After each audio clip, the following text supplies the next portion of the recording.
ပူလုံးလို့ထမင်းစားမွေမှုဆိုရင်ဒါလေးတွေစားကြည့်ရအောင်နော်ရာတီဥတုကအတော်လေးပူလာပြီဆိုတော့ထမင်းပူပူဟင်းပူပူတွေကိုအင်တာနက်တင်စားချင်စိန်တောင်းနေတတ်ပါတယ်မလား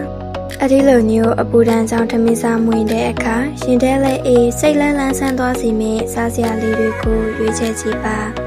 နံပါတ်1မုတ်လက်ဆောင်ဆိုတာနေရာတည်းရဲ့အကောင်းဆုံးအဖို့ပါပဲ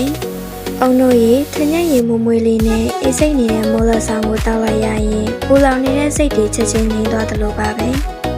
ဖိုင်လည်းမကြည့်လုံးတလို့လေချောင်းထဲမှာလည်းအေးသွားလို့ထမင်းစားမွေတဲ့နေ့တွေအတွက်အဆင်ကြီးဆုံးပါပဲနော်နံပါတ်2အုံရည်ဟာခန္ဓာကိုယ်ရဲ့ကပူလောင်နေတဲ့အပူဓာတ်တွေကိုချက်ချင်းရောကျသွားစေနိုင်ပါတယ်ရှည်ဓာတ်နဲ့တစားဓာတ်ကိုအញ្ញံဆုံးဖြည့်တင်းပေးနိုင်တဲ့တဘာဝအချွေတစ်မျိုးလေးဖြစ်ပါတယ်အေးစိတ်နေတဲ့အုံရည်တစ်လုံးဟာလူကိုချက်ချင်းပြန်လည်ဆန်းသွားစေမှာပါနံပါတ်3တင်ချင်းနဲ့အသီးအနှံများအစာစားခြင်းစိတ်အရင်နဲ့နေရင်တော့တင်ချင်းအေးလေးကိုအသီးအနှံလေးတွေနဲ့ရောစားပေးပါ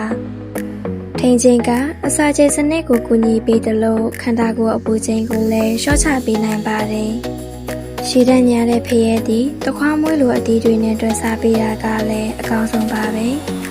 ပူအိုက်တဲ့ရက်တွေမှာအစာကိုလုံးဝမစားဘဲမနေပါနဲ့နော်အာဟာရရည်စီမဲ့အစာအေးလေးတွေကိုရွေးချယ်စားသုံးပြီးကျန်းမာရေးကိုဂရုစိုက်ပါနော်